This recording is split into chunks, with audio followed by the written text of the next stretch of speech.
My wife said she lost herself, then left me and our kids for a younger guy.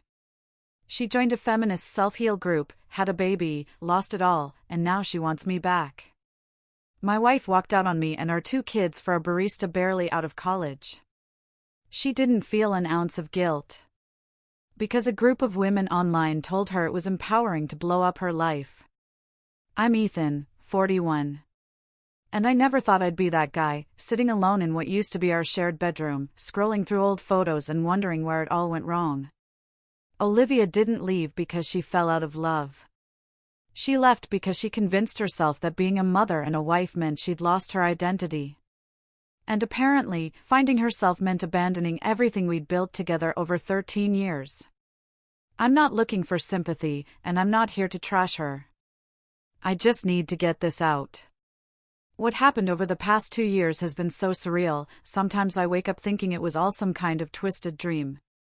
We had 2 kids, now 11 and 13.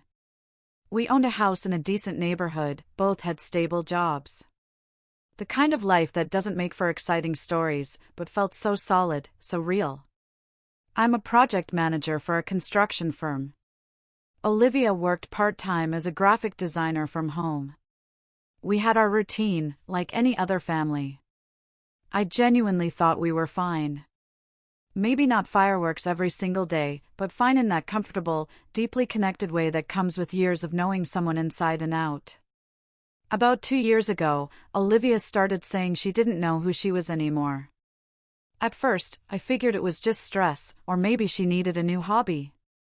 So, I suggested she take up painting again, something she loved in college. She looked at me like I'd just suggested juggling chainsaws, telling me I didn't get it. That she wasn't talking about hobbies, she was talking about her identity. And she was right, I didn't get it. But I tried to listen, to be supportive, because that's what you do when your partner is struggling. She started spending more time online, joining these women's groups on social media, reading articles about feminine awakening and patriarchal structures. And look, I'm all for women supporting women, but something about these groups felt different. They weren't talking about careers or equal pay. They were talking about how marriage itself was a trap, how motherhood was a societal construct designed to suppress female potential, how women needed to choose themselves first, always. Olivia started using phrases that sounded lifted straight from some self-help book written by someone who'd never actually dealt with real-life responsibilities. She was reclaiming her narrative and refusing to be defined by roles others gave her. Every time I tried to talk to her about it, she'd accuse me of being dismissive of her journey. The turning point came when she joined what she called a feminist self-healing collective. As far as I could tell, it was just 6 women who met twice a week at a coffee shop downtown to talk about how oppressed they were. And I want to be clear here, I'm not mocking feminism or women's issues. I'm talking specifically about this group that seemed more like a support circle for people who desperately wanted permission to blow up their lives. One of the women had recently left her husband. Another was separated. They all seemed to feed off each other's stories about liberation, about finding themselves, like they were competing to see who could reject traditional life the hardest. Have you ever watched someone you love get pulled into something, and felt completely powerless to stop it? That's what those months felt like. Olivia came home from these meetings glowing with this manic energy, talking about breakthroughs and realizations. When I asked what exactly she was realizing, she'd get vague, saying she was learning that she mattered. It always confused me because I never once thought she didn't matter. Our kids started noticing Mom was different. She was physically present, but emotionally miles away. My daughter asked me one night why Mommy seemed sad all the time. That broke my heart, because Olivia wasn't sad. She was just so caught up in this idea of self-discovery that she had stopped actually seeing the people right in front of her. Then Noah entered the picture. Honestly, I didn't think much of it at first. He was 26, worked at the same coffee shop where her group met. He had that whole artist vibe, man bun, vintage band shirts. Olivia mentioned him a few times as someone who understood her creative side. I wasn't worried. I trusted her. Plus, Noah seemed like exactly the kind of guy who would never want the responsibility of a real relationship. But I underestimated how attractive the idea of starting over can be when someone keeps telling you that your current life is holding you back. Olivia started staying out later after her group meetings, saying she was networking with other designers. And I believed her, because why wouldn't I? We had 13 years of marriage, 2 kids, a mortgage. You don't throw that away for a barista with a philosophy degree. But she was pulling away in ways that became impossible to ignore. She stopped asking about my day, stopped caring about the kids' school events, stopped being present at dinner. When I finally confronted her about it, she told me, I can't keep living for everyone else. I need to live for me. I remember standing in our kitchen, thinking that taking care of your family isn't living for everyone else. It's just called being an adult. But I didn't say that, because I could see she was looking for a fight, looking for a reason to paint me as the bad guy. The night she told me she was leaving, she didn't yell or cry or apologize. She just said very calmly, I'm choosing myself, Ethan. This isn't about you or the kids. This is about me finally being honest about what I need. When I asked, what about what our kids need, she replied, they'll understand eventually. They'll thank me for showing them what it means to be authentic. I stood there watching her pack a suitcase with this sick feeling in my stomach. Not anger yet, just overwhelming confusion about how we had gotten here.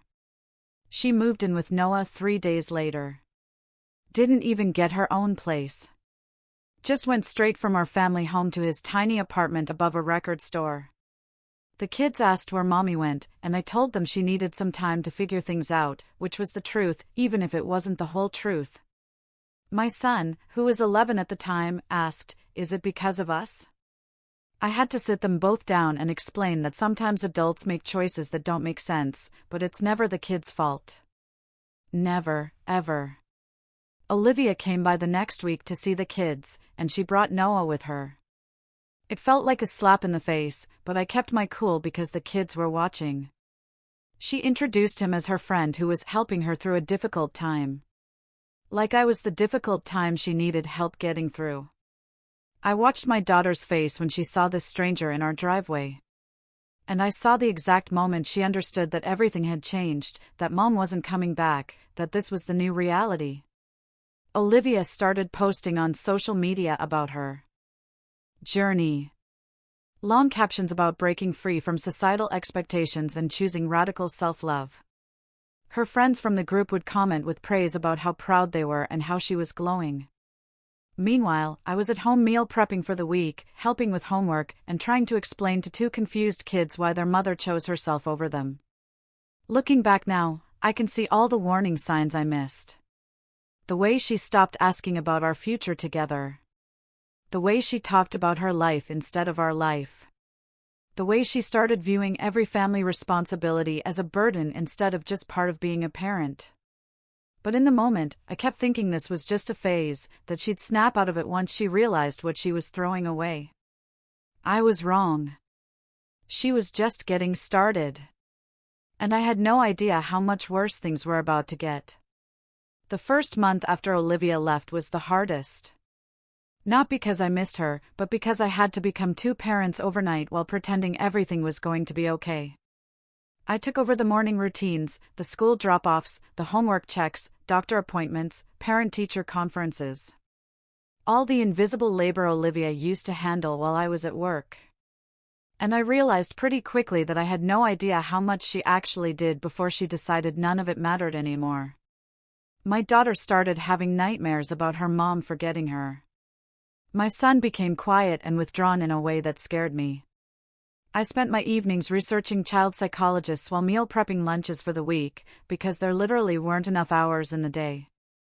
Olivia would text occasionally, asking how the kids were doing. Sending messages about how she was thinking of them and sending them love and light.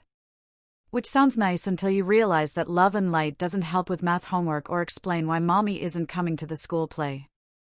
She'd schedule visits and then cancel last minute because Noah had surprised her with a weekend trip, or because the self-healing group was having a special workshop. Every time I had to tell the kids that mom couldn't make it again, I watched a little piece of their hope die. Something told me I needed to start keeping track of everything. Not because I was planning legal action yet, but because some instinct said this might matter later. I kept a simple calendar, marking which day she was supposed to visit and which day she actually came. I saved every text where she canceled or rescheduled. I noted every time the kids asked about her and what I told them. Just facts. No editorial. Just the truth of what was happening. Months after she left, Olivia called me, sounding more excited than I'd heard her in years. Talking fast about new beginnings and symbolic fresh starts. Then she told me she was pregnant. I didn't say anything for a long moment because I was doing the math in my head, realizing she'd gotten pregnant pretty quickly after moving in with Noah. When I finally asked if she was sure about this, she said, "This baby is a symbol of my rebirth, Ethan. This is me creating life on my own terms." I wanted to point out that she already created life on her own terms twice, and those kids were currently asking me every night when she'd come home. But I just congratulated her and hung up.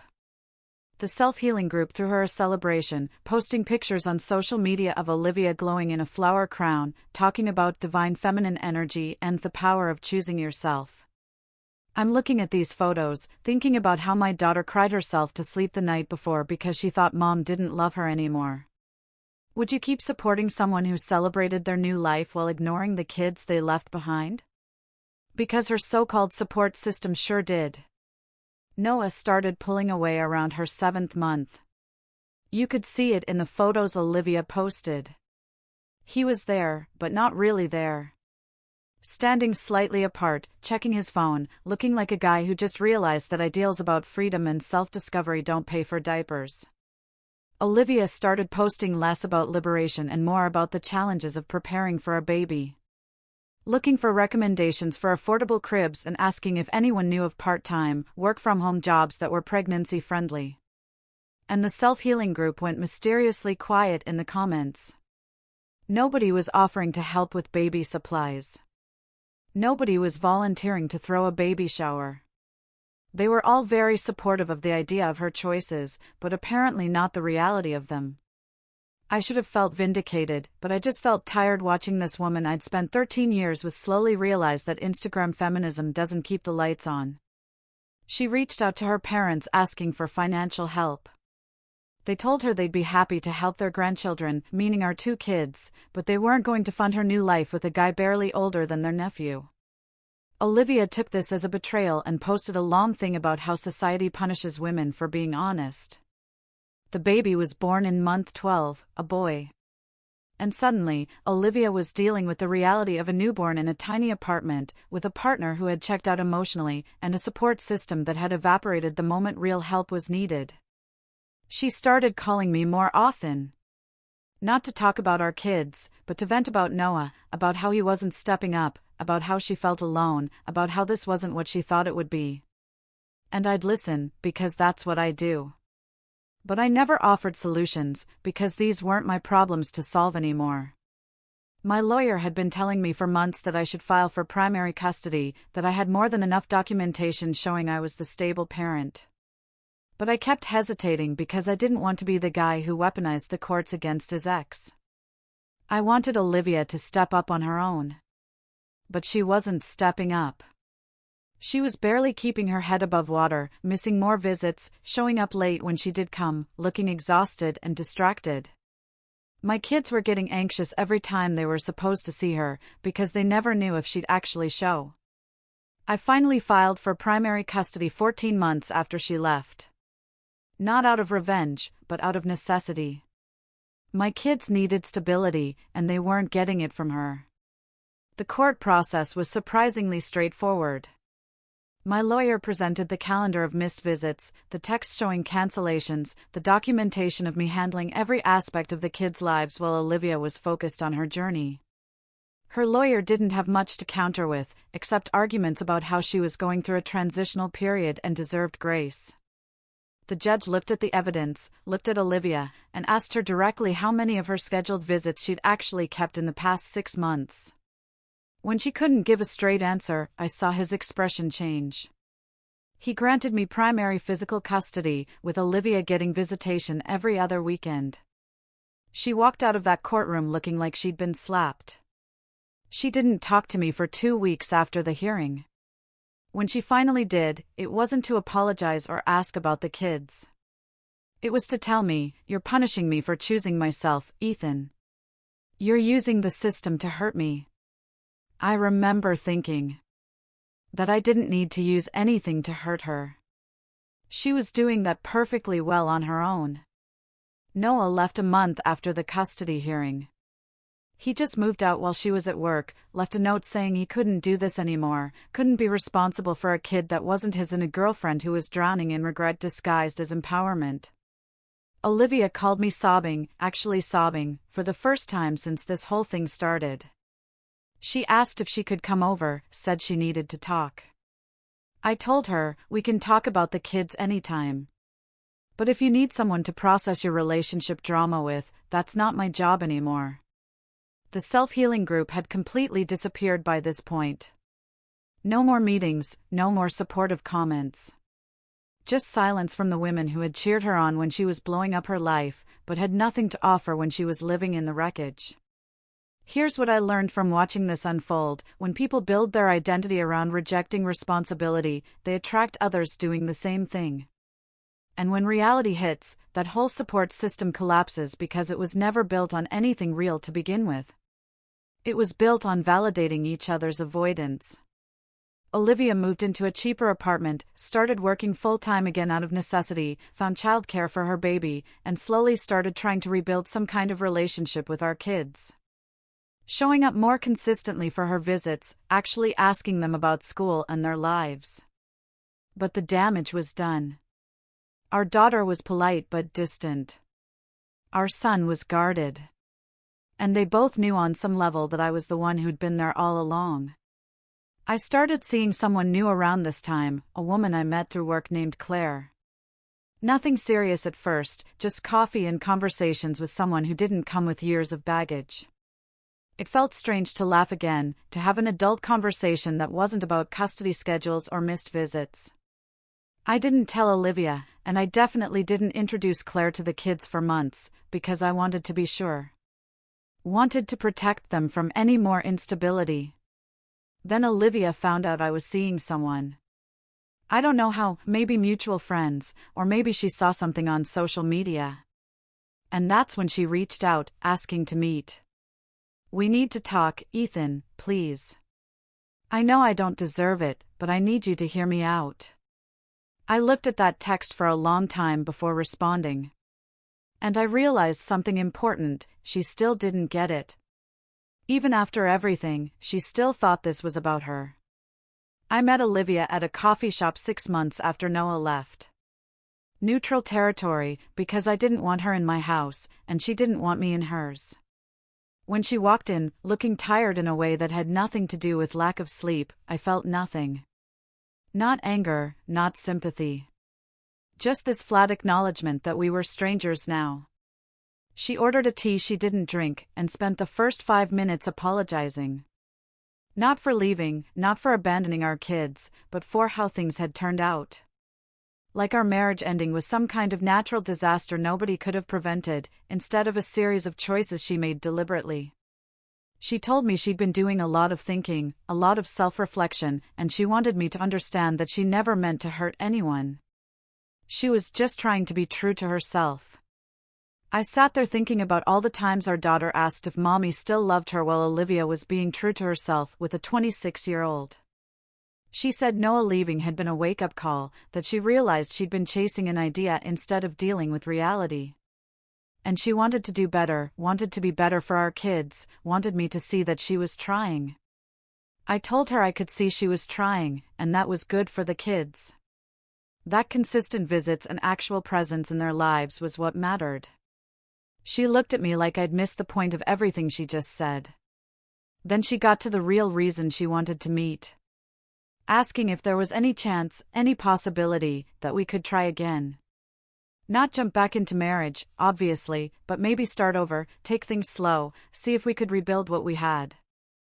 I stared at her for a long moment, trying to figure out if she was serious. And when I realized she was, I asked her why she thought I would want that. Why she thought 13 years of marriage and 2 kids wasn't enough of a try. Why she thought I'd be interested in being her backup plan now that her adventure had failed. She got defensive immediately, saying it wasn't like that, saying she wasn't asking me to rescue her. She was asking if I still believed in our family. I told her, I believe in our kids, Olivia. I believe in being their father. But you and me? That ended when you chose yourself. She started crying then, not the manipulative kind, but the genuine kind that comes from finally understanding you can't undo what you've done. She said I was being heartless, that I was punishing her for being honest about her needs. I leaned back and said I wasn't punishing her for anything.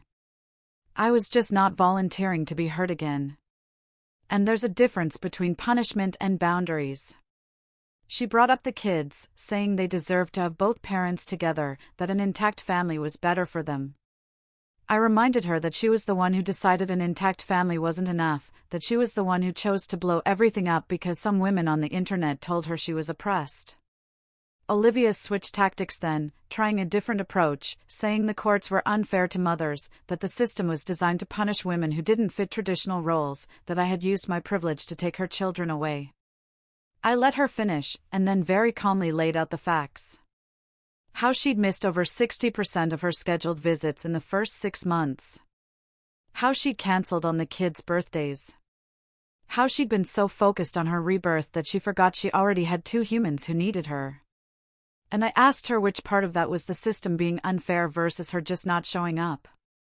She didn't have an answer for that. She just sat there looking at me like I was supposed to absolve her, supposed to tell her it was okay, we all make mistakes, and let's just move forward. But I was done absolving her. The custody arrangement stayed as it was. And over the next few months, Olivia did actually start showing up more consistently, spending time with the kids, asking about their lives, being present in the small ways that matter. But she never stopped looking at me like I was the villain in her story. I introduced Claire to the kids around this time, 8 months into our relationship. They liked her, because she didn't try too hard. Didn't try to be their mom, just treated them like people and let relationships develop naturally. Claire was a civil engineer, steady and calm, everything Olivia wasn't. She understood that the kids came first, that building trust takes time, that you can't rush healing. Olivia found out and sent me a long text about how I was replacing her, how I was showing our kids that people are disposable, how I was modeling unhealthy relationship patterns. I didn't respond, because engaging with that level of projection felt pointless. The kids adjusted slowly. They had their routines with me, their scheduled time with Olivia. Their lives moved forward the way kids' lives do, with remarkable resilience when given stability. Our daughter started playing soccer again, something she'd quit when Olivia left because she was too anxious to focus on anything. And watching her score her first goal with me and Claire cheering from the sidelines felt like a small victory against everything that had tried to break her.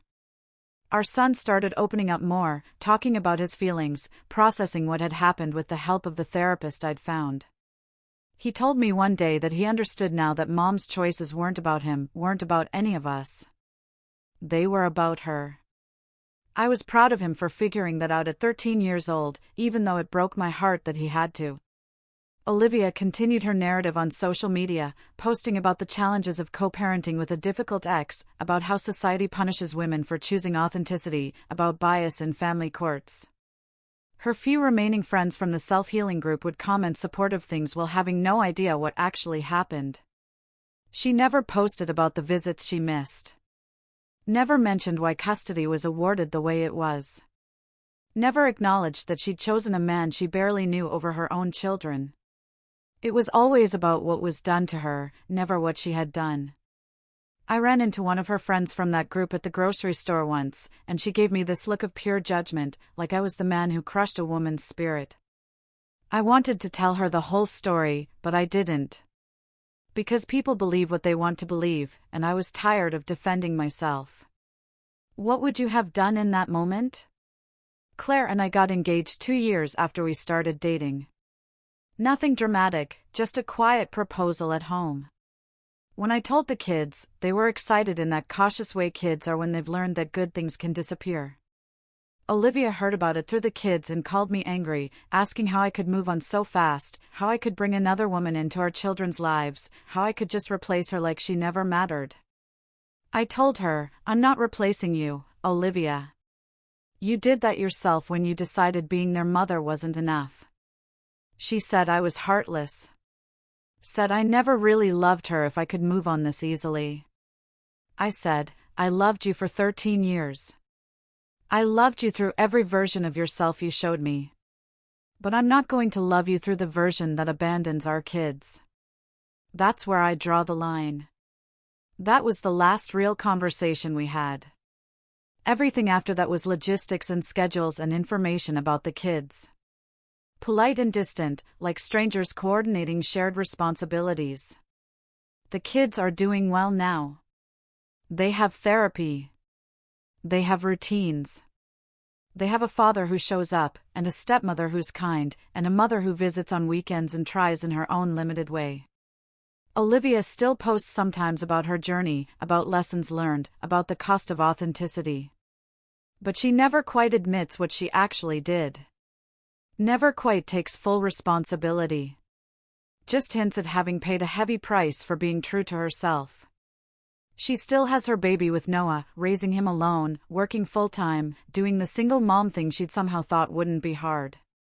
I wonder sometimes if she ever connected the dots, if she ever realized that what she ran away from was exactly what she ended up with, just with less support and more judgment. I don't think she's a bad person. I really don't. I think she's someone who got sold a lie about what freedom means. And by the time she figured out it was a lie, she'd already burned everything down. But understanding someone's mistakes doesn't mean volunteering to live with the consequences of them. And I'd done that for 13 years already.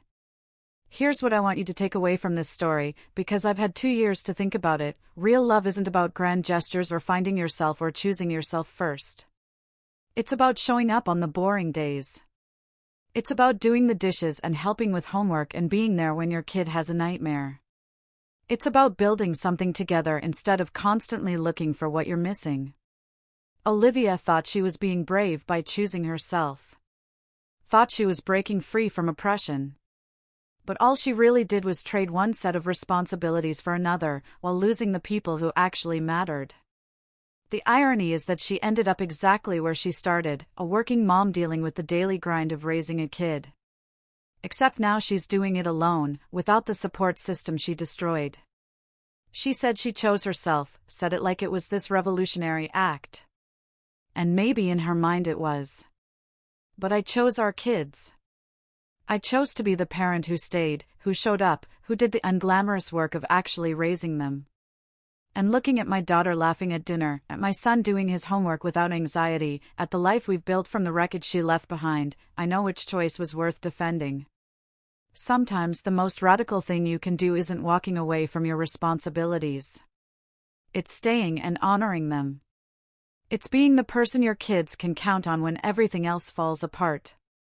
And that's the lesson I hope my kids take from all of this. Not that their mother was wrong or bad, but that real strength comes from commitment, not from running away when things get hard. What do you think about this story? Let me know in the comments.